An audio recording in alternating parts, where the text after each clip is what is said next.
Nothing goes without processing, without the right community. We have it.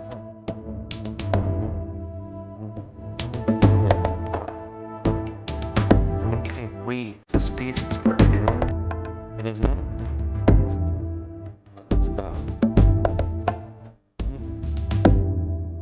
your not playing. About that's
The Earth is believed to have formed 4.6 billion years ago.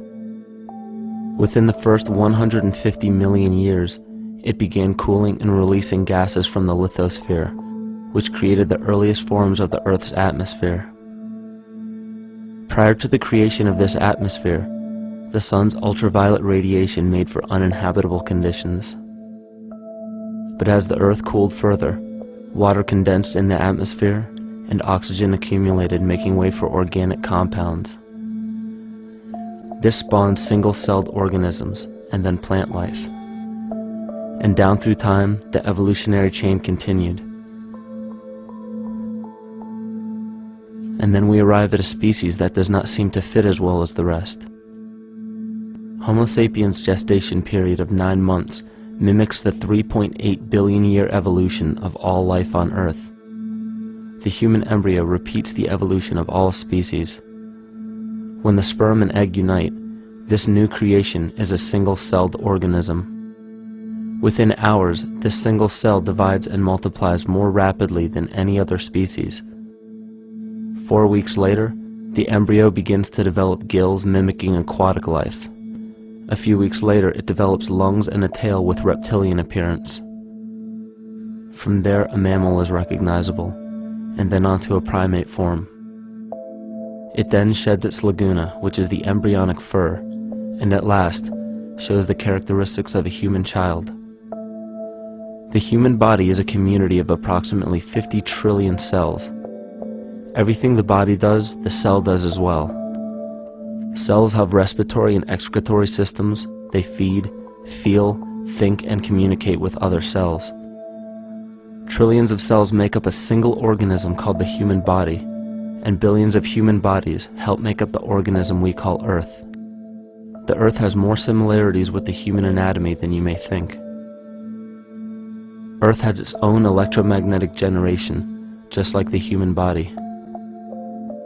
Research has found that a direct current of electricity flows through perineural cells found around every nerve in the body. These pathways are called energy meridians and have been used in the practice of acupuncture for at least 2,000 years. Dating even farther back is the notion of dragon paths or ley lines, in which many megalithic structures and stone monuments were erected, marking the energy meridians of the Earth. These energy meridians are generated by the resonant frequencies of the Earth, called the Schumann waves. Each planetary body has its own resonant frequencies, and is determined by the circumference and diameter, as well as the speed of orbit and rotation. The Earth's resonant frequency starts at 7.83 Hz and ends with the 7th harmonic at 43.2 Hz, correlating with the 7 chakras. Ultimately, the greatest discovery of our Earth is its consciousness. A visible attribute of consciousness is an energetic field that governs the shaping of organisms. Morphogenesis is a scientific term to explain this very shaping of tissues, organs, and entire organisms. Consciousness is the creative force of the entire universe. It has been given many names such as God, Yahweh, Krishna, nature, the field, and divinity. The entire universe is in fact a single living, conscious organism with complete awareness of itself. The reason why it may seem difficult to comprehend this is because our understanding is typically limited by our language. When we hear the term conscious organism, we tend to anthropomorphize its definition. By giving it human qualities, we mistakenly look past what an organism truly is in the first place. The definition of an organism is any living thing capable of response to stimuli, reproduction, growth and development, and maintenance of homeostasis as a stable whole. Our universe does all of these things. The consciousness of our universe is responsible for the form and purpose that all matter assumes. The Earth's resonant frequencies are a result of its form. These frequencies are responsible for biological rhythms, such as menstrual and circadian cycles, as well as behavioral and emotional patterns. The frequencies are then picked up by the flora and fauna, which are biological instruments that respond to the wave patterns. The wave patterns resonate in the cranial structure of our head and converge in the center of our brain, which is where we find the pineal gland. The pineal gland is believed in many cultures to be the spiritual third eye responsible for intuition. Descartes called it the seat of the soul where mind and body meet. Each individual cell in our body receives an electromagnetic impulse from our central nervous system. They receive the very same impulse that was disseminated to every biological instrument from the earth. An explanation of our conscious universe has been attempted by religion, science, and philosophy. The neglect of biological nature from any organism causes illness. A divorce from nature, exile from Eden, confounding of tongues, they are all symptoms not of a biblical God or deity, but the true self. The greatest and only threat to ourselves is a loss of self, the death of our divinity. As we barrel through history with oceans of information, yet barely a drop of wisdom, we have to understand how we lost ourself.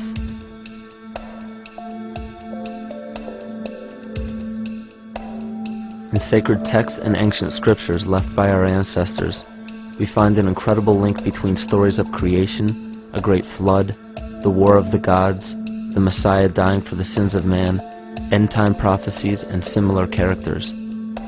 These correlations show up in myths from cultures that supposedly had no contact with one another due to distance in geography and time. The common thread we find that connects all of mythology has its roots in the stars. One of the most revealing accounts is the battle of the gods in heaven and the ensuing flood.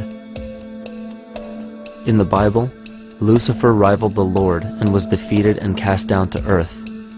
In the creation myth of the Enuma Elish, we find a similar story of Tiamat being defeated by Marduk and cast down to the abyss of Apsu. In chaos, Tiamat, the mother of them both, Apsu and Tiamat's waters were mingled together, meaning that the chaotic waters of Tiamat were somehow mixed with the sweet waters of Apsu. Apsu was the Sumero-Akkadian god of the abyss beneath the earth. Tiamat, also known as Lucifer, was known as a serpent or dragon and was defeated by Marduk. Marduk was the father of Nebo or Mercury, and Mercury is the same mythological character as the Zoroastrian Mithra, the Egyptian Hermes Anubis, and the Gnostic Hermes Christos. The most recent version of Mercury, however, is the Archangel Michael in the Bible, who defeated Lucifer and sent him to the abyss of the earth, or hell. This story is steeped in astrological significance in the Bible and in many other ancient scriptures. This leads to an event in history that is recorded by many researchers regarding the cosmic upheaval and historic deluge. William Commonus Beaumont states, "The flood immortalizes the collision of a fallen planet, later termed Satan, actually a cometary body with our Earth." Consider what this reveals. He postulates that a planet, later termed Satan, fell to the earth, creating the flood we see recorded in the Bible and other myths. Lucifer, or Tiamat, was a planet known to ancient cultures as the Glistening One, the dragon of chaotic salt waters. The light from the sun illuminated this planet's water, which gave it a glow that rivaled the sun's own light, which is where we hear about Lucifer rivaling the Lord. The Lord in this case being the sun, which sustains and gives warmth to the earth. The planet Tiamat, or Lucifer, was destroyed by a cataclysmic event that hurled the watery planet to the abyss of the earth. In the book of Enoch, it reveals, "And behold, a star fell from heaven, and when it fell to earth, I saw how the earth was swallowed up in a great abyss." The myth of the Ute Indians states, "The sun was shivered into 1,000 fragments, which fell to earth, causing a general conflagration. Then Tawats fled before the destruction he had wrought. And as he fled, the burning earth consumed his feet, legs, body, hands, and arms, until at last, swollen with heat, the eyes of the god burst and tears gushed forth in a flood which spread over the earth, extinguishing the fire." This myth resembles the translation of the Enuma Elish by Stephanie Daly in her book Myth from Mesopotamia, which explains that Tiamat's eyes became the source of the Tigris and Euphrates rivers. As written in the book of Revelations, "And there was a war in heaven. Michael and his angels fought against the dragon, and the dragon and his angels fought back. The great dragon was hurled down, that ancient serpent called the devil, or Satan, who leads the whole world astray. He was hurled to the earth." The Roman mythology of Ovid gives the story of Phaeton, which happens to be another name given to the watery planet Lucifer, or Tiamat. This story reveals that Phaeton was a child of the sun and wished to become the sun for a day. Phaeton attempted this feat, and eventually Jove, who is also known as Marduk, destroyed Phaeton, sending him crashing to the earth in flames and put out by a tremendous flood of water from a river unseen before. The common theme we notice here is that of a saltwater planet, the great dragon, Lucifer, Tiamat, or Phaeton, was defeated and fell to the earth, and now dwells in the abyss known as Hell, giving us the outline of the story of Lucifer rising up against the Lord and being defeated and banished to rule the underworld. As we know, however, an outline is but a shell of a story. The inner meaning, the spirit of the myth, comes with a deeper understanding of the essence of each planet, not just the physical planet, but the conscious core, because we know now that the proportions and velocity of a planet gives them their own characteristic frequencies, which govern biological and behavioral patterns. These planets reflect the archetypal psychology of man. In ancient times, probably the most important field of research was the study of the heavens. Galactic bodies and their movement through the sky were known to be symbolic of the inner faculties within human consciousness. Within all organisms, outdated science has only explained the physical world measured by our five senses. Only in esoteric religions, mysticism, and quantum fields of science are we to find any attempt at explaining where thoughts and emotions fit into the sense-perceptible world. We also understand now that humanity is a community of cells within the organism of the Earth. The Earth, therefore, is a higher organism that shapes our form and function. This higher organism and all other planetary bodies are governed by consciousness, just as we individual humans are. Therefore, the Newtonian belief that galactic bodies are nothing more than lifeless forms floating in space is tantamount to claiming that we humans are nothing more than a composite of elements in motion. We know that this is untrue because we feel, we think, and furthermore we see the result of our consciousness creating what we call life. Plato wrote, "This world is indeed a living being, endowed with a soul and intelligence, a single visible living entity containing all other living entities, which by their nature are all related. Furthermore, the cosmos is a single living creature which contains all living creatures within it." And in an article out of the Sufi journal, the author writes, "The world is a living spiritual being. This was understood by the ancient philosophers and the alchemists who referred to the spiritual essence of the world as the anima mundi, the soul of the world." In scriptures, we hear of the claim that angels guide the inner soulful actions of people, or that the gods wield influence over man. Most ancient spiritual and scientific teachings held the belief that the hierarchies of the gods, angels, archangels, archai, all the way down to the cherubim and the seraphim, are the hierarchies within the human psyche. In this way, we must understand that when the whole of ancient myths and sacred scriptures speak of spiritual influence from a higher being, they were speaking of archetypal forces that are inherent within us, not an influence from an external source. This is where we begin to see the relevance of astrology as an ancient form of science that resurfaced in the 19th and 20th centuries under the name of psychology. Friedrich Nietzsche even stated, "As long as you still experience the stars as something above you, you still lack a viewpoint of knowledge." This is astropsychology and maps the inner faculties of the psyche. In pre-Christian times, there were schools known today as the mystery schools or the mystery religions. The messages encoded in the scriptures and ancient archaeology came from adepts of spiritual science. The intent was to teach the initiates the deeper meaning of these myths. What became later termed as Lucifer, Satan, or the devil was representative of the ego, which rivals the Lord, the representative of the self. The true self is the epicenter of a person's entire being.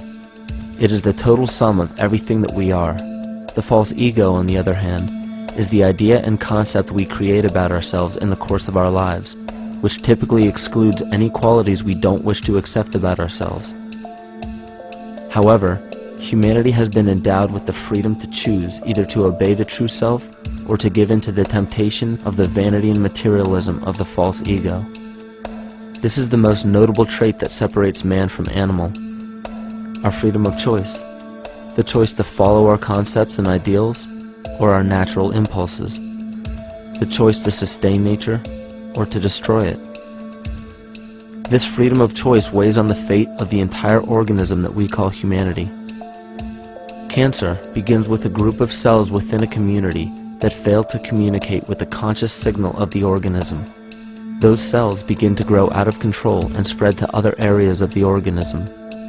This very disease is evident in our world today.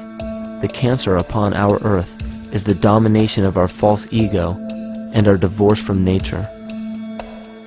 Collectively, among every human, the cancer upon our earth is the domination of our false ego and our divorce from nature. Collectively, among every human, vanity leads to segregation and competition. Competition leads to fear and greed. Greed leads to deceit and immorality. And immorality is the breeding ground for illness, waging war on our earth. Every act of hatred and destructiveness in our world begins with self-hate and self-destructiveness. And that all begins with a breakdown in communication.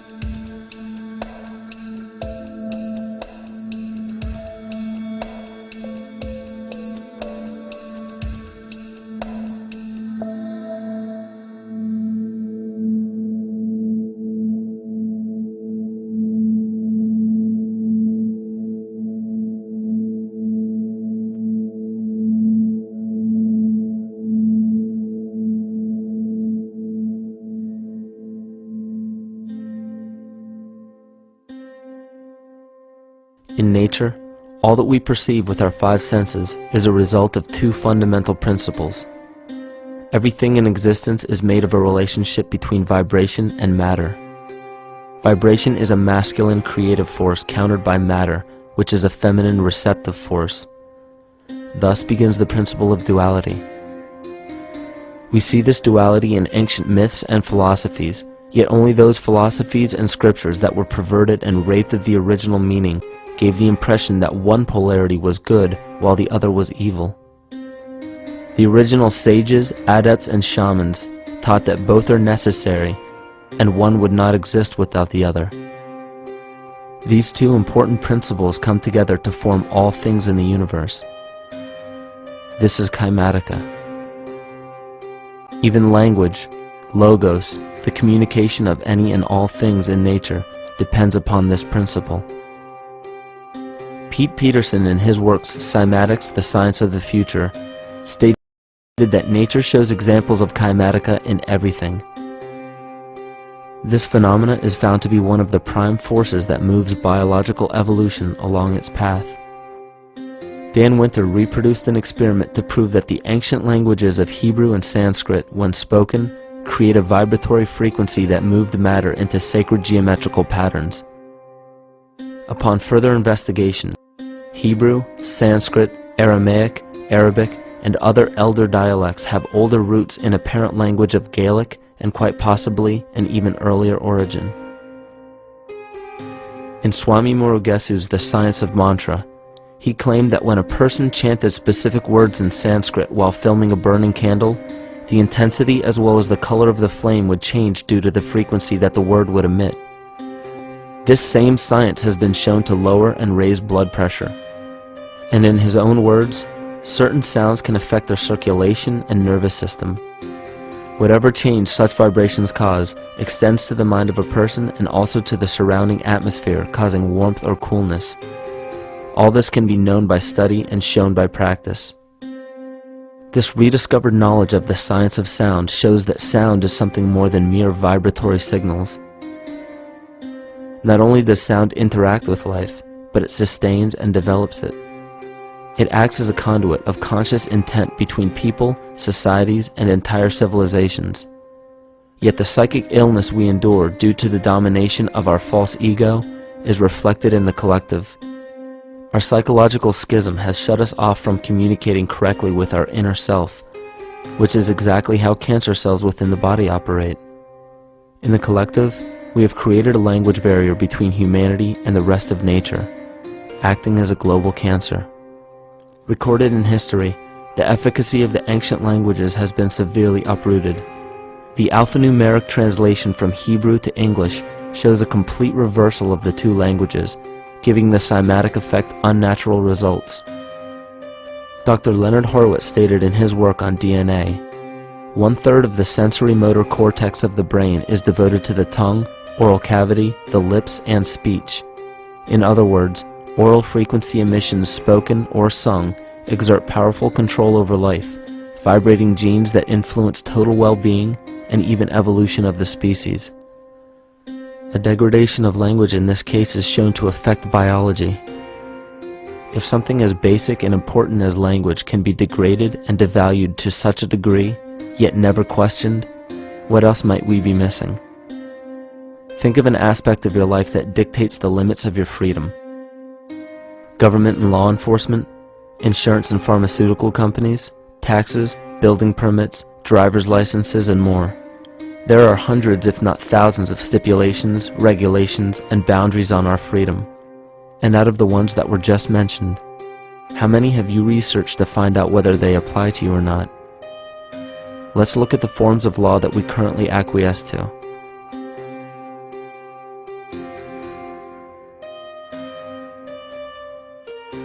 A common misconception among people is that any rule or regulation that governs them falls under one category: law.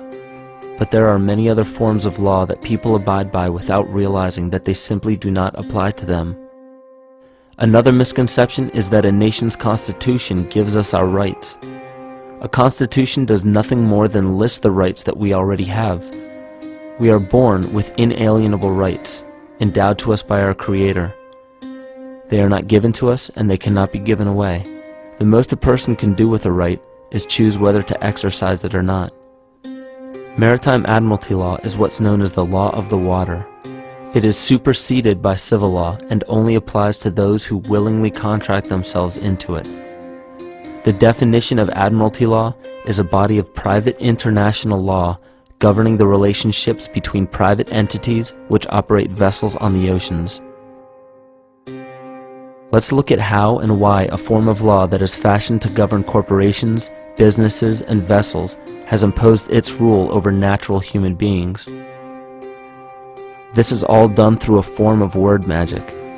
A simple perversion of language has made it possible to convince people around the world that these alternative laws apply to them. One of the predominant beliefs in modern culture is that licenses, permits, registrations, and other forms of documentation are required to operate motor vehicles, use public roads, build structures and establishments, engage in free enterprise, and much more. Sadly, these beliefs are based on little to no investigation whatsoever, and are false. This belief structure is perpetuated by maritime admiralty law. This form of law was originally created to govern ships docking in foreign nations for the import or export of products and resources. It deals with banking and merchant affairs, not civil affairs.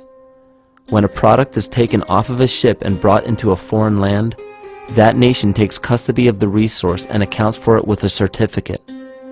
That certificate marks the birth date of that product in the custody of the respective nation. Think of why it is supposedly required to have a certificate of live birth in the first place. The Barron's Dictionary of Banking Terms defines a certificate as a paper establishing an ownership claim. So right there, we notice that everyone with a birth certificate is defined as being owned. People are used as collateral with other nations because the U.S. is bankrupt. The United States declared bankruptcy on March 9th of 1933. At this point, the U.S. began taking out loans from a private, non-government affiliated corporation called the Federal Reserve.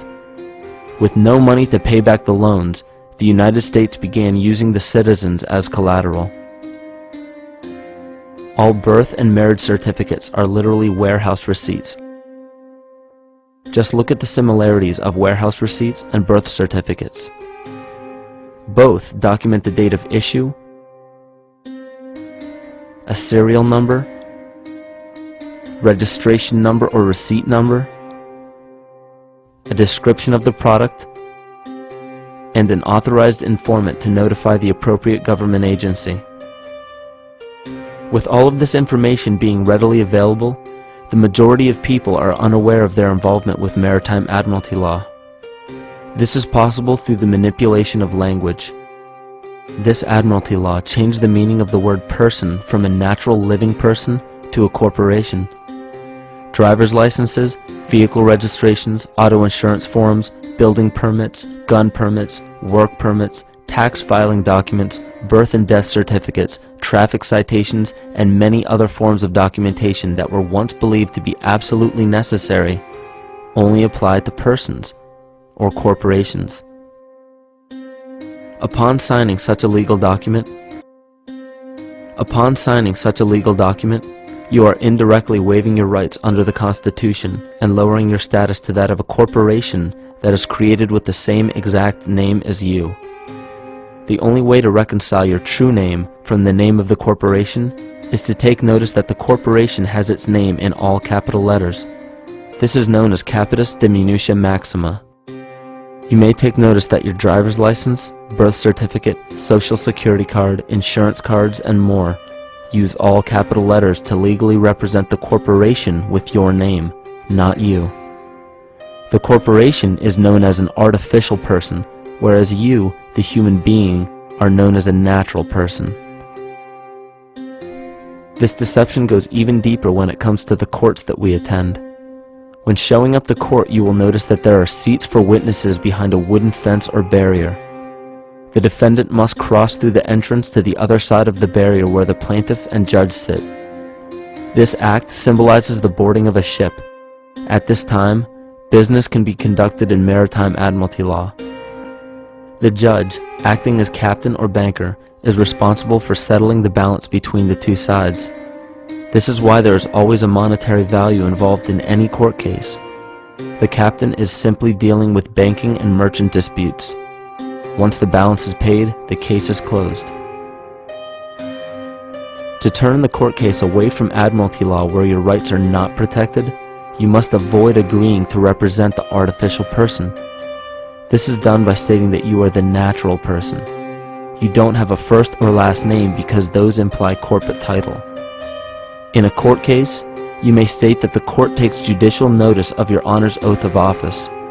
Every judge must take an oath of office to practice law, yet you must make it clear to the court and the jury that the judge is acting as judge and not banker. Remember that you are a natural human being of the earth. You are not governed by anything but your own consciousness. Laws are created within a society. The society that created the laws we see being enforced today is called the Law Society. Yet the most beautiful part of this entire deception is the fact that we are not part of the Law Society, so their laws do not apply to us. Judges, lawyers, and law enforcement officers, they're all part of a society. Within that society, they've created their own language that's deceptively similar to English. They have these little things called statutes, acts, and regulations that seem like laws, but they really only apply to those within their society. So that basically means all the traffic violations, minimum age requirements, and everything except for damage to another person or their property doesn't really apply to the natural person. Laws only apply to those within the Law Society. The game being played is an illusion. You can simply choose to open your eyes and reclaim the freedom that you were born with, bound by nothing but the limits of your imagination. These are just a few examples of assuring that your rights are being protected. By far, the most important line of defense against this deception is to be aware of the perversion of language, and be absolutely aware of how you form your beliefs and concepts.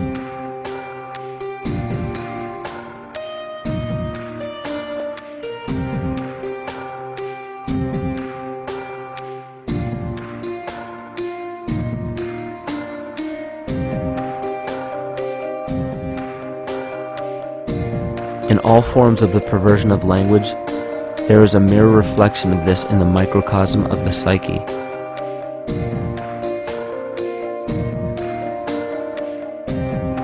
And the problem I see with humanity today is we don't truly know ourselves anymore. We have the 9-to-5 job, we have the house, the children, the bills, the television, the hobbies, and the errands that we run every single day, and we eventually begin to believe that this is who we are. But who are we beneath the job title, beneath the status of mother or father, theist or atheist, Republican or Democrat, black or white, man or woman? Who are we?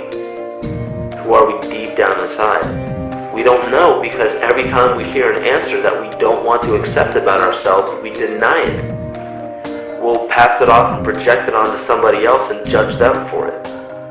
This is repression. And we see what repression can do to us on an individual level, but what about on a collective level of humanity? What happens when the whole world refuses to see what they truly are on the inside?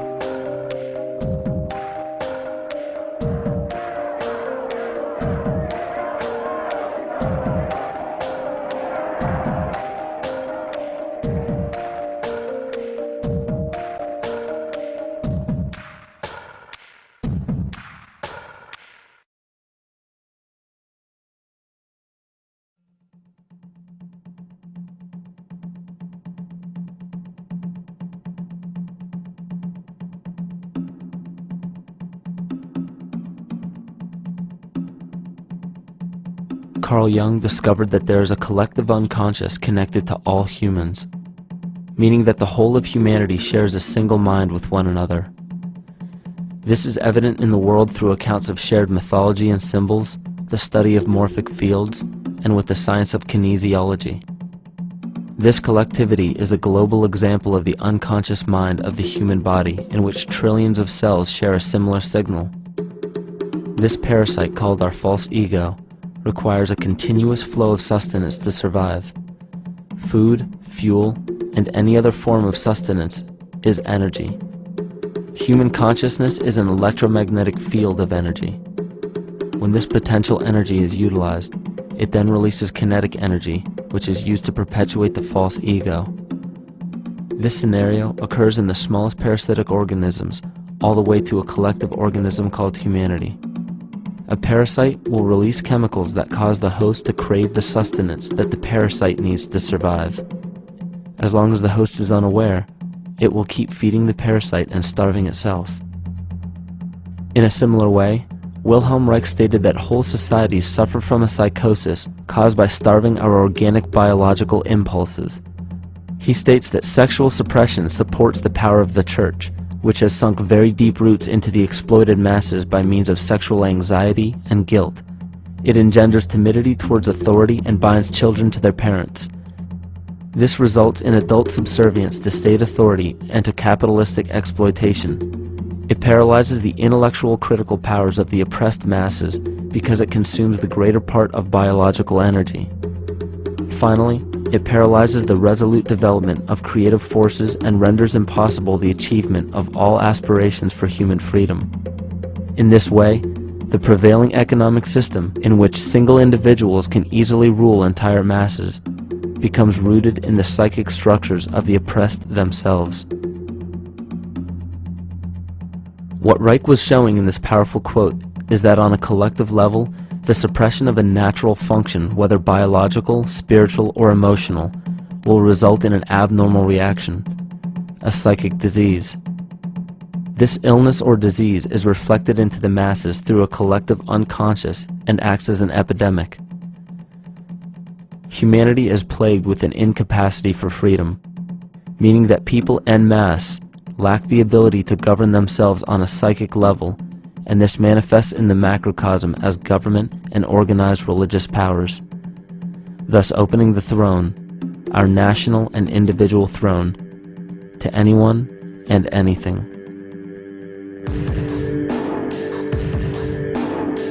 Enter the infamous rulers of the earth, the patriarchs of civilization, political, social, economic, and spiritual dictatorship, psychic tyranny. This simple illness within our psyche, this lack of responsibility and neglect of basic human freedom, has made way for every tyrant that has ever held rule over people on this planet.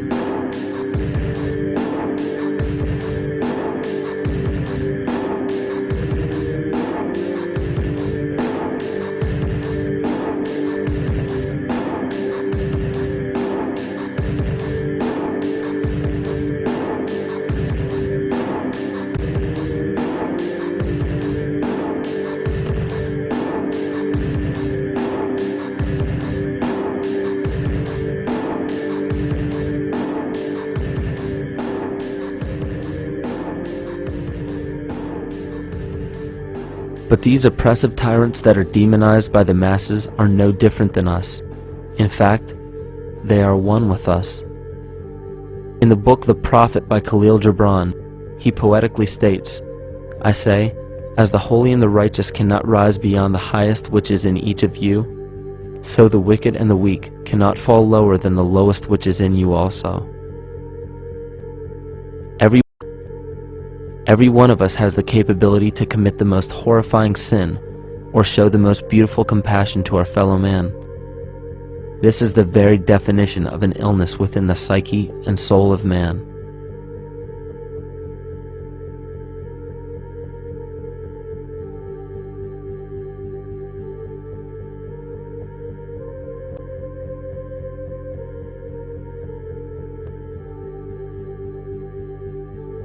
Think of any position of power that you believe to be above you.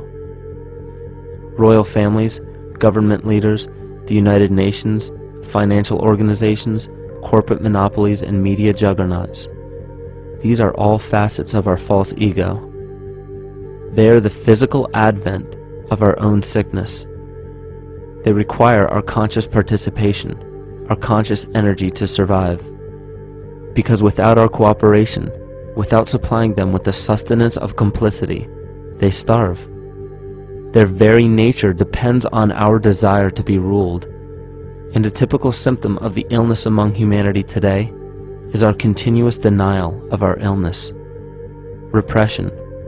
We consistently repress those qualities we choose not to accept about ourselves. This is why it is so difficult to see the false ego and its multiple manifestations for what they truly are.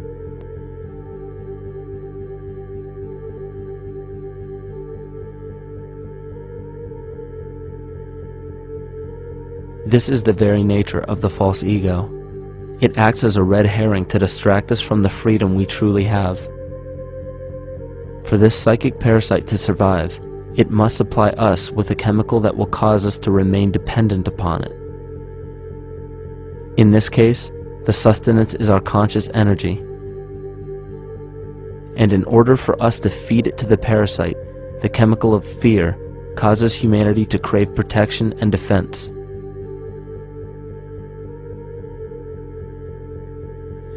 The functions of the body to survive can be broken down to two basic functions for any organism to survive. You have to be able to grow, maintain yourself, take care of your biology, but you also must be able to protect yourself, so that if you're just growing and you can't protect yourself, you'll become food for something else. So the survival involves a balance between growth and protection. Through the history of human civilization and through human evolution, we recognize that our nature is to be in a state of growth, and that our protection is only supposed to be used to, help us out of that threatening moment. You can't be in growth and in protection at the same time. So the significance is, when we see a need of protection, the stress hormones in the body shut off the blood vessels in our viscera or gut, which is the part of the body for growth. Well, the issue is, if you took the blood from the viscera and moved it out to the arms, then you left no blood in the viscera. That means no growth. But you're ready to fight. And when your fighting is finished, then the blood returns back to the viscera and you grow again. But in the world that we live in today, it's 24/7 fear.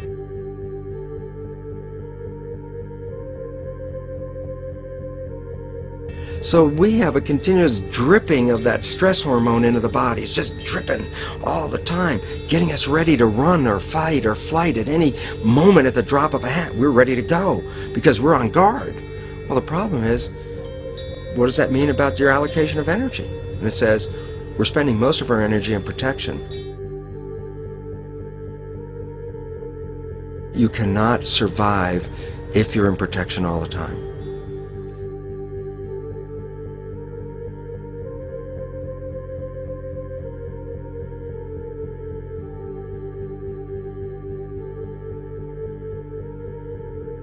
And if the parasite can control the nature of the fear, it can then create a fear among us that only it can defend us against.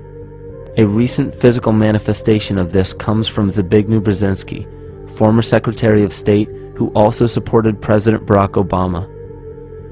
In his book, The Grand Chessboard, he states, as America becomes an increasingly multicultural society, it may find it more difficult to fashion a consensus of foreign policy issues, except in the circumstance of a truly massive and widely perceived direct external threat. Even the Reichsfuhrer of the Nazi Party, Hermann Göring, sums up this game of supply and demand perfectly when he stated, "The people can always be brought to the bidding of the leaders." That is easy. All you have to do is tell them they are being attacked and denounce the peacemakers for lack of patriotism and exposing the country to danger. It works the same in any country. It also works the same in every individual psyche. Just remember that the false ego has only one desire: to become greater and more powerful than the true self. This illness causes us to believe that we are separate from nature. This is why we see such a rise in the dependency of technology. This is why we see such little stewardship for the earth and the environment. And this is why we see bigotry, racism, sexism, and every other form of discrimination possible that leads to crime, violence, wars, and eventually, the global destruction of the organism. This endless state of fear, confusion, and segregation our world seems to live in is a symptom of the false ego creating a false threat.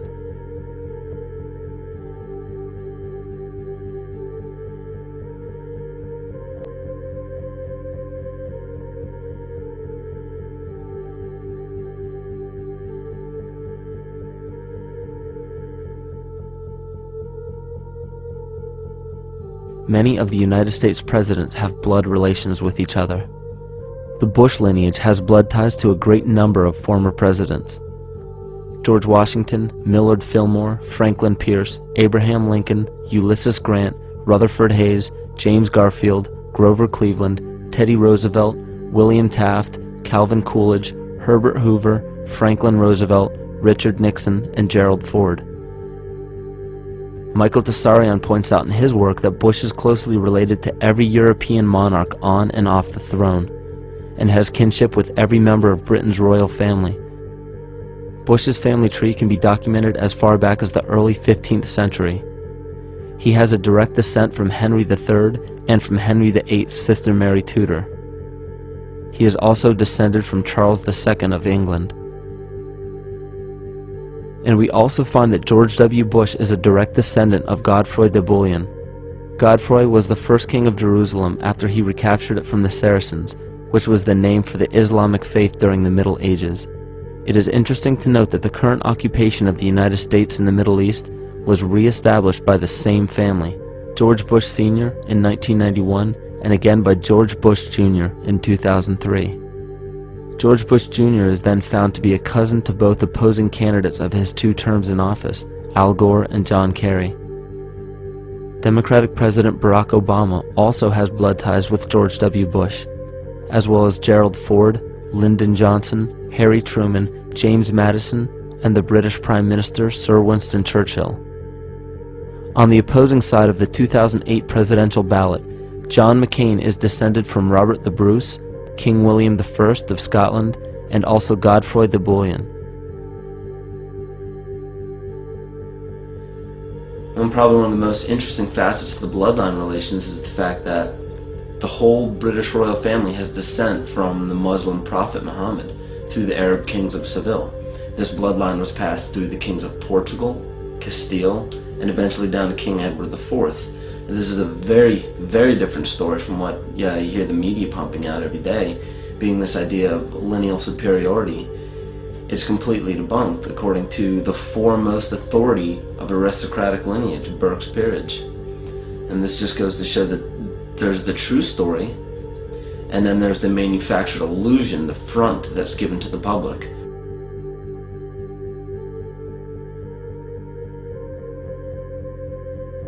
These blood ties go on and are documented thoroughly through literature such as Burke's Peerage and other comparable books.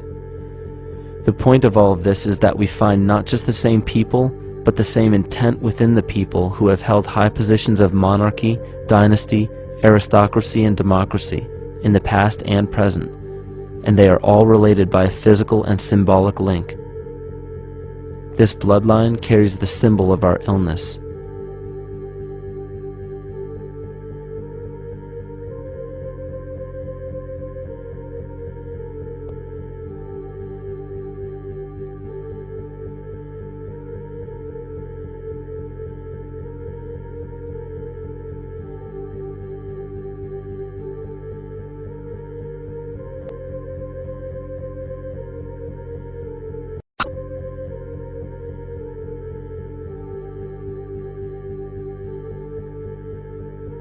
The symptoms of our psycho-spiritual illness are the wars, terrorist attacks, artificial or man-made disasters, and leader figures.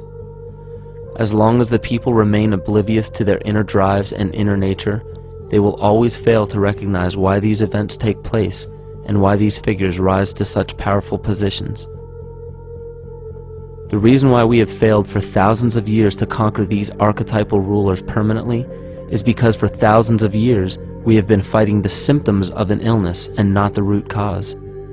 For every corrupt government that falls at the hands of a revolutionary, oppressed people, 2 more will rise in its place every time, because the root cause of a corrupt government does not exist in the individual leading that government.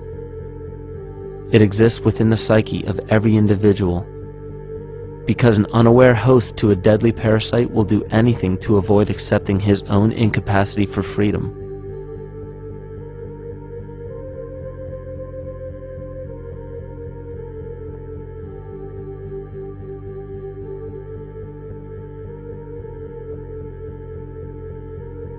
We are so bereft of sanity in this world that those few who simply stop projecting onto others and begin facing their own demons are seen as neurotic. An article written in the 1950s states that studies showed that individuals who had been isolated from their familiar social and cultural environment became neurotic. This shows that when those individuals had no object to identify their darker emotions with, they began to see these things in themselves, that which they refused to recognize before, and were unaware of why they appeared and how to cope. Facing our true inner self is virtually unknown in our world today. This is why no matter how many civilizations rise and fall, it is our collective consciousness that creates our governing apparatus, not individual people.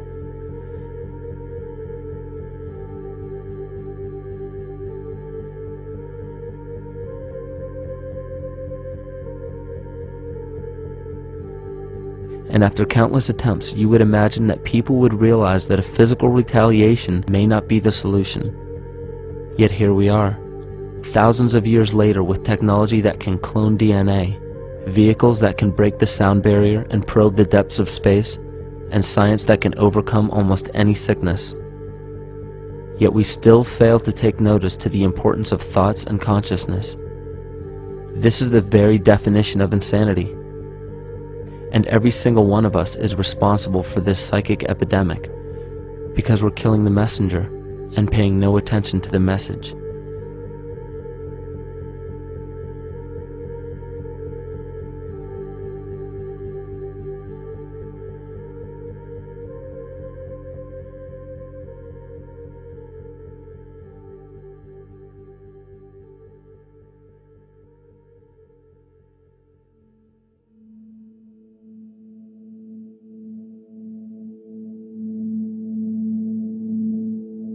During the 1990s, 3 Nobel laureates in medicine advanced research that revealed the primary function of DNA lies not in protein synthesis as widely believed for the past century, but in electromagnetic energy reception and transmission. Less than 3% of DNA's function involves protein manufacture. More than 90% functions in the realm of bioacoustic and bioelectric signaling. So why is it important to know that DNA functions in bioelectric signaling? HeartMath Institute has discovered the heart and brain maintain a continuous two-way dialogue, each influencing the other's functioning. Although it is not well known, the heart sends far more information to the brain than the brain sends to the heart, and the signals the heart sends to the brain can influence perception, emotional processing, and higher cognitive functions. The heart also generates the strongest rhythmic electromagnetic field in the body, and this actually can be measured in the brainwaves of people around us. We are quite literally an electromagnetic expression of our highest cognitive function. The behavior of electromagnetism is evident throughout the world as dualism. All matter contains a negative and positive charge, which means organisms are built upon this foundation. The natural homeostasis of any organism is a balance of both polarities. Furthermore, research on emotional energetics shows that the heart's field is a carrier of emotional information and a mediator of bioelectromagnetic communication within and outside the body. Research shows our heart's field changes distinctly as we experience different emotions.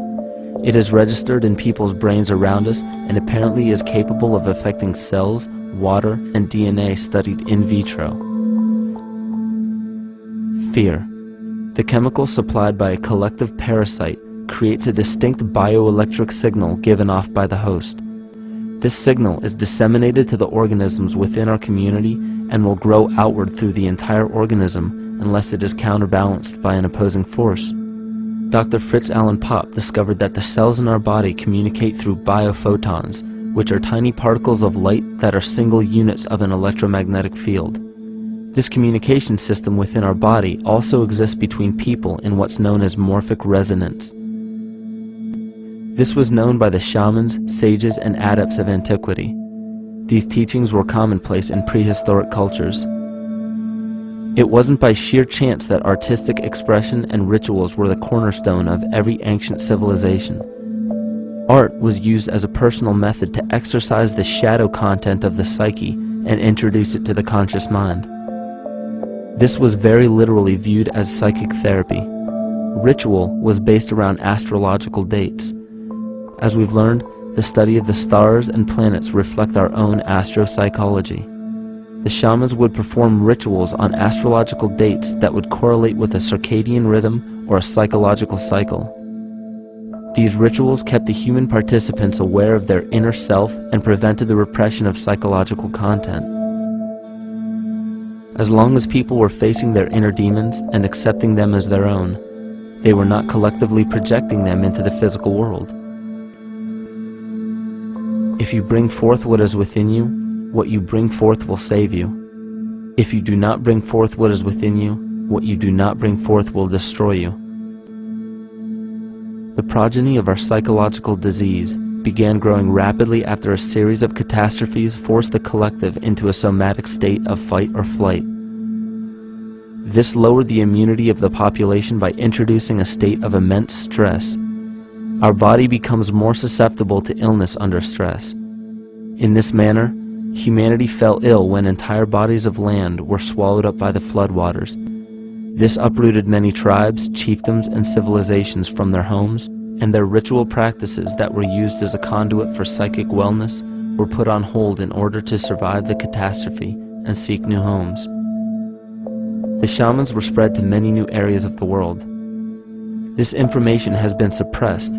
We are made to believe that advanced civilizations such as ancient Egypt and the Mayans of Mesoamerica came about with no prior rudimentary remnants or evidence of evolving intellectual artifacts to bring them to their peak.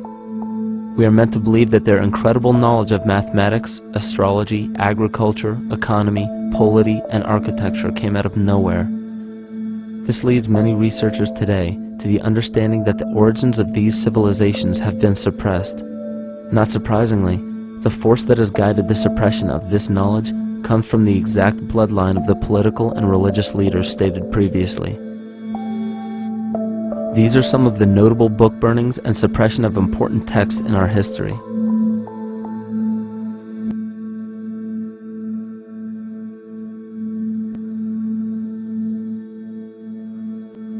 Yet after all of this suppression, there are still remnants of the dispersion of elder civilizations in nearly every country. There is tremendous evidence of ancient cultures visiting North America long before the conventional belief of European colonization. Barry Fell states in his book America BC, there are ancient inscriptions now being reported from nearly all parts of the United States, Canada, and Latin America, written in various European and Mediterranean languages in alphabets that date from 2,500 years ago. William Commonus Beaumont wrote, "The Toltec and Maya civilizations never originated on American soil, but appeared there full-blown, with a well-defined art and system of hieroglyphic writing which possesses affinities with Egyptian. It is found that there are thousands of prehistoric sites across New England and several other northern states showing inscriptions, carvings, and mounds created by Druidic mariners as far back as 800 BC. To suppress this information further, it was not only imperative for the bloodline to burn the documented texts containing true historical information, but to wipe out the cultures that derived from these ancient shamans. The most devastating genocide ever endured was and still is the annihilation of shamanic tribes. We've lost our traditional roots and don't know about ritual. The dragon dances and the ghost dances of the Native American Indians, what do you think that was all about? All the shamans of the world, when they do their rituals, they're doing that. Their work, harmonically through dances, is to strengthen the immune system of the earth. You know, but they've been all murdered. So that was why in the 17th century, exactly the same period I'm talking about, there was an all-out agenda that when you come across indigenous people, you annihilate them. Columbus was sent on his expedition along with agents of the crown to disrupt the lives of the natives and seize mineral resources. He visited every island in the Caribbean, depleting the gold and taking as many slaves of the native Taino tribe as possible. 5 million natives were murdered within 3 years, according to Leah Trabeck. Within 15 years, the Arawak tribe of 250,000 was completely wiped out. The population of the United States prior to European contact was greater than 12 million. 4 centuries later, the count was reduced by 95% to 237,000. From 1494 to 1508, over 3 million people had perished from war, slavery, and the mines. Who in future generations will believe this? I myself, writing this as a knowledgeable eyewitness, can hardly believe it. My eyes have seen these acts so foreign to human nature, and now I tremble as I write. Another agent of the false ego bloodline was Hernando Cortez, who decimated the Aztec tribe and plundered their mineral resources.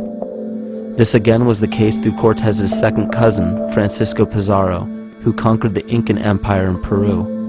These atrocities are seen throughout Africa, New Zealand, New Guinea, East Timor, and are still seen today in Canada. This was a deliberate attempt to bury any surviving remnants of the ancient world and our true history. It is a naive mistake, however, to categorize and blame everything and everyone involved with politics or religion for this suppression of knowledge. It is only natural for people to crave spiritual understanding when there are so many manufactured missing links and perversions in the spiritual text today. And due to this void of spiritual wisdom, honest and moral people who are simply trying to understand their place in this world become the prime consumer market for those who wish to exploit this vulnerability. To have enough power to run our own lives, basically. If we look at the New Age movement, for instance, which is another kind of trap in all this, where people might end up actually. They're looking for something so bad that they're taking all these things that are handed to us or to them, but it's not really based on any real understanding. It's still kind of coming from a religious type of perspective. People are genuinely seeking something new. They're genuinely seeking a new type of spirituality, or to better themselves, or to change something, but this is being hijacked, and what they actually do is that they lead you into another type of group mentality or a new age religion, whatever it is, and people still are not able to kind of really break free from that and follow their own journey or their own path, which I think is very important in all of this.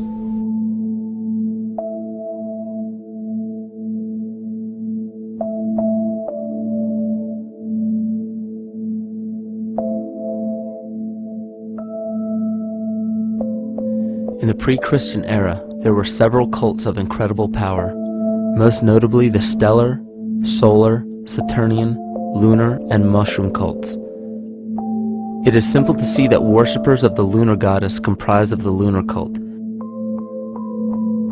The worship of sun gods were indicative of the solar cults.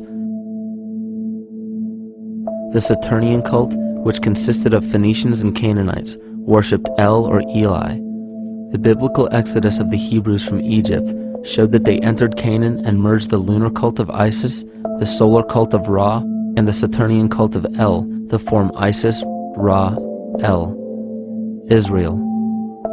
The old Israelitish cult and mythology, the Yahweh worship, the patriarchal legends, the sojourn in Egypt, and so on, are rooted in the religion of the sacred fungus, developed from the underlying fertility philosophy of the ancient Near East.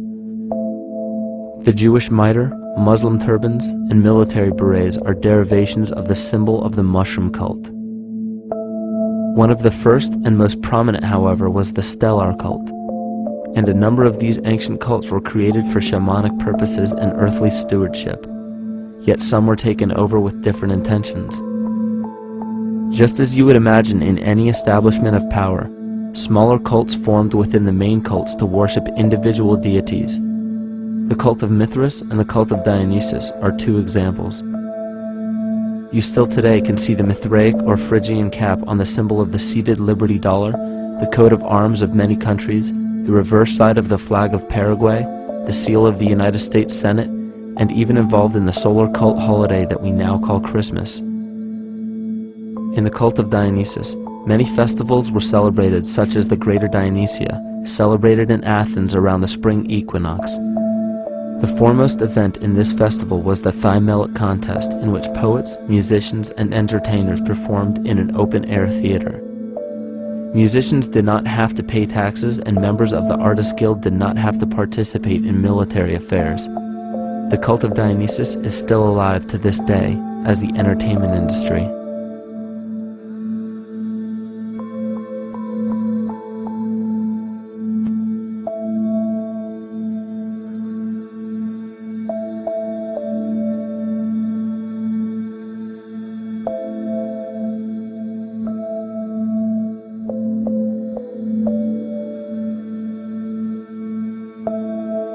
These cults still exist in many important positions of power throughout the entire civilized world. Yet the most important function of these groups is to manufacture the consent and complicity of the people. The conscious mind is the creative mind. It's the one that has your personal identity into it. It does the real thinking. And then there's a subconscious mind. Well, there's no entity in it. The subconscious mind is the equivalent of a tape player. It records behaviors, and then at the push of a button plays a behavior. It's automatic. It's a very convenient thing, because then we don't have to relearn all the time. Once you know it, you can make a pattern. The problem is that the basic patterns of belief and behavior that are programmed in the subconscious mind came from our teachers, primarily our parents, our family, and our community.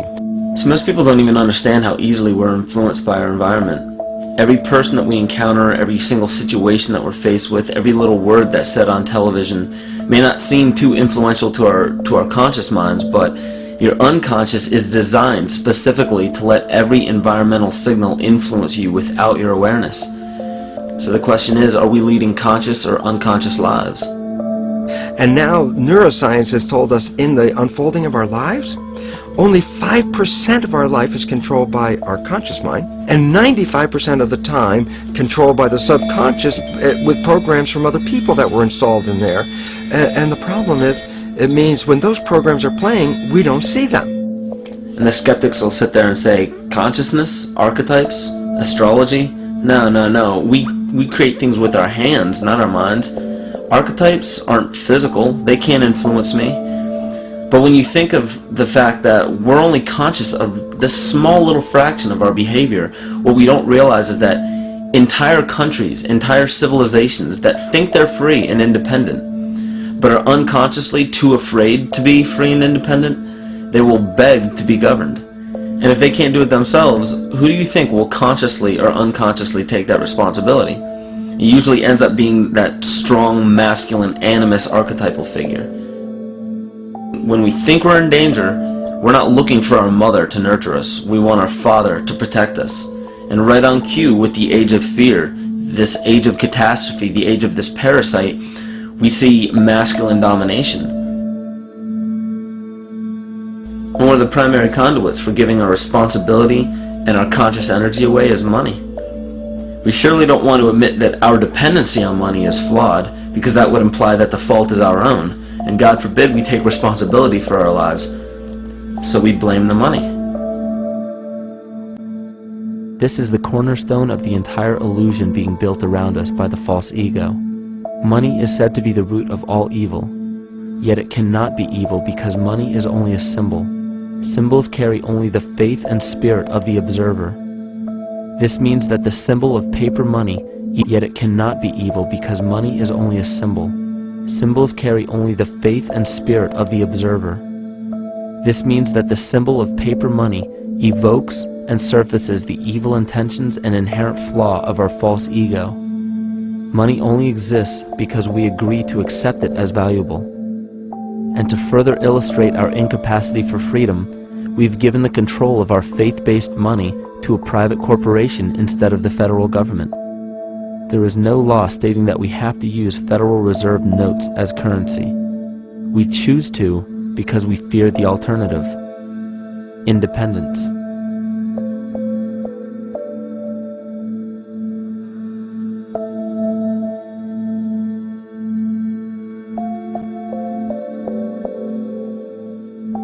But it's not even really about money, it's about energy, because money is simply this material thing that allows billions of people to crave just one thing and put their energy into the same thing.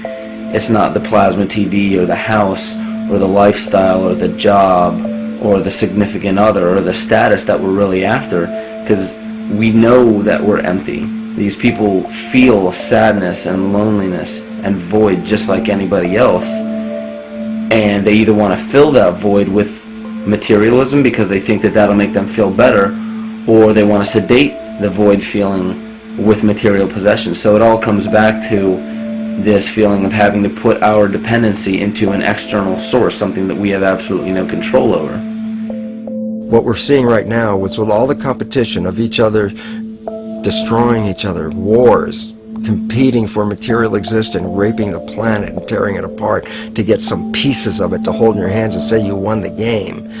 Every one of those moves is destructive not just of the planet but of human civilization, because human civilization will thrive with cooperation and will die with competition. And if you operate from these truths, then you end up with the extinction that lies before us.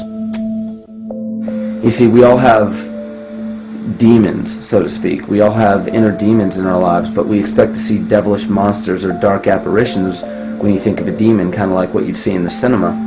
But our demons are really the people in our everyday lives, the people that we argue with, the people that we envy or hate, the ones we physically or emotionally harm in some way, shape, or form. And it's not because we envy or hate qualities in these specific people as much as we hate the fact that they remind us of ourselves. They reflect qualities about ourselves that we wish we had more of, or that we wish we didn't have at all. So what do? We alleviate that pain not by fixing or fighting our own demons, but by harming the people that remind us of our demons, by harming the people that remind us of the things that we don't like about ourselves. And when we become frustrated that we're not in control of our emotions because we don't really know what's affecting our emotions, we take it out on others. We take it out on absolutely anything else that can show us or act as a catalyst for our hatred. And so we do the same thing to animals. Animals are perfect because they can't defend themselves. And it's a perfect catalyst for our inner aggression, our confusion, our hatred. Just take it out on something absolutely helpless. Just imagine how unconscious a person has to be of his or her actions to torture or mutilate or brutalize any living thing.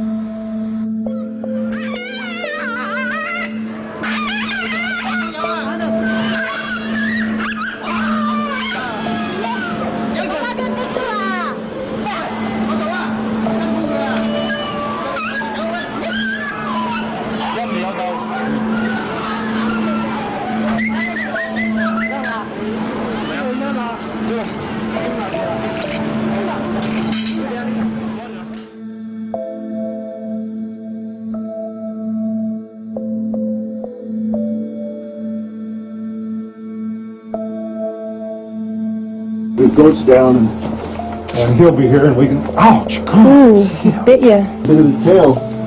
Is it common with your kids maybe? He's a big guy. That's a real.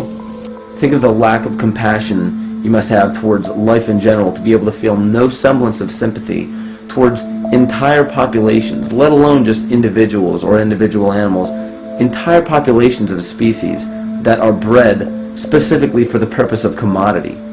But I'll tell you what's even more dangerous is not so much the people carrying out this cruelty, because that's already been established. That form of hatred and cruelty has already been established and it's already known. What I'm really worried about is the people who are against inhumanity, the people who are against animal cruelty and feel self-righteous enough to think that it's justified to inflict harm or even wish harm on these people. Because those are the people who take unconscious cruel behavior to a whole new level of conscious cruel behavior that's perfectly acceptable in their minds, because they feel that it's their job to bring other people to justice, like they're an authority figure of some sort.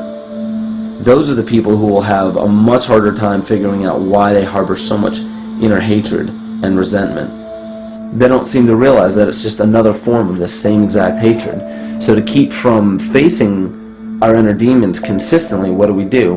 When we begin to realize, hey, wait a minute, maybe it's not alright to inflict harm on any other living thing, then the ego has to come up with a more esoteric form of cruelty to trick us into displaying the same form of self-hatred, the same indignant attitude, but just in another way and towards another group of people. But the emptiness will always find a way back in, and people will always start to feel restless again, no matter how many times they transfer blame to yet another person or yet another group. We need chaos in our lives. We crave destruction. We beg for catastrophe. Because if we don't have these things to act as a form of exorcism or a catalyst for us, we start to notice these things in ourselves, and that's what we don't want. You see, we can deal with wars. We can deal with terrorism. We can deal with stock market collapse and economic collapse. We can deal with these things. But once we start to notice this chaos within ourselves, that's what we're really afraid of. We'll take 1,000,000 September 11ths over one moment of true insight towards our self-hate.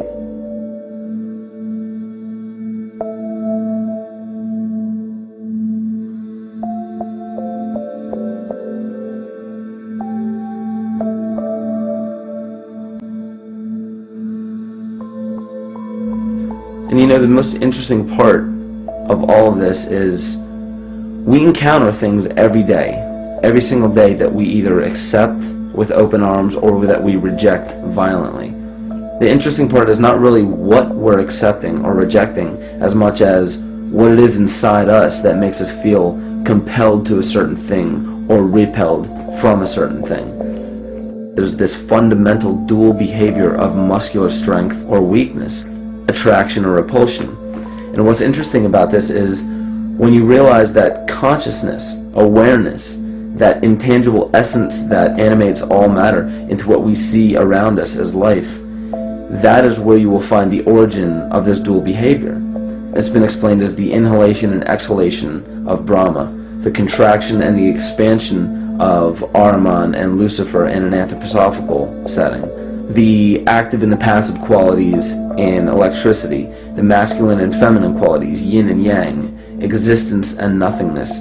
These are all ways to explain the same behavioral process that begins with awareness, it begins with consciousness. And if you get rid of all the images and concepts in our minds of these sayings in your head and just try to feel the difference between the two polarities, you'll begin to notice that all of the different scenarios and possibilities that are playing out in the world all spawn from this common origin. You'll have 1,000,000 people telling you why the Bible is supposedly the Word of God and that you should follow it word for word. And then you'll have another 1,000,000 claiming that it's a form of mind control and not to believe any of it. Everybody will tell you to beware of this or watch out for that. This is good information, this is bad information. And I just have to wonder, what makes anyone an authority figure enough to say that something is true or false? And why are you denying or accepting anything based on the suggestion of another person? Why aren't you making that decision for yourself? Information is information. There's no such thing as good or bad information. It's all what you do with it. I say let everything be your Bible. Give every piece of information, every person, every event or scenario or situation an honest and open mind. Because then it's your responsibility to respond to it in the way that you choose. Not following the herd, not following convention, it's your responsibility. And that's the point when, no matter how many people tell you you're wrong or right, you're not dependent upon their approval. If we at least question our own actions, question our own thought process, and make a conscious decision to what we feel is right every single day, that's what I believe to be divinity.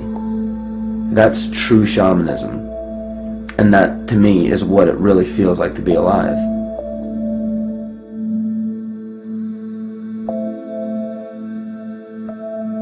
In this conscious, living universe, there are no laws of nature, just habits. There is nothing external to the universe to enforce a law upon it. The illusion of a fixed law of nature is only the result of there being no need for that habit to be broken. When habits need to be broken to ensure the survival of the organism, we see this event in nature and call it evolution. The collective mind shapes our evolution. And a great example of this is the experiment done by John Cairns in 1988. His team put lactose-intolerant cells in an environment with only lactose for food. Under a law of nature, every one of these lactose-intolerant cells would have died. But surprisingly, they all survived. Every one of them understood the problem that they were facing and replaced the defective lactase enzyme with a functioning one to utilize lactose for food. If a cell has the ability to decide how and when to evolve because it's facing extinction, then anything can. The existing beliefs are that a human body is a biochemical machine controlled by genes, and therefore the behavior, emotions, and character of our biology, our health, our lives are controlled by genes which we don't control. So this is what we taught people. You're a victim. Genes control your life. You didn't pick them. You can't change them. The genes you end up with program what's going to happen. My experiments on stem cells, which I started in 1967, I'd isolate one stem cell, put it in a petri dish, and then it would divide every 10 hours. So I took all the cells, split them up into 3 groups, and then just put them in 3 petri dishes. And then I changed the growth medium, the constituents of the environment, in each of the 3 dishes. In one dish, the cells form bone. The second dish, they form muscle. In a third dish, they form fat cells. What controlled the fate of a cell? And the first thing you have to say is, well, wait, they were all genetically identical when they were put in a dish. So obviously the genes didn't control it because they all had the same genes. What was different was the environment. And all of a sudden in my career it said, oh my gosh, here I am teaching genes control life, and the cells are telling me genes respond to life. And since you can control the response, you can control your life. It's how you read the environment, how your mind perceives the environment. And if you understand this, then you could lead yourself to the most wonderful expression on this planet, to be fully alive and fully healthy, just how you respond to the world.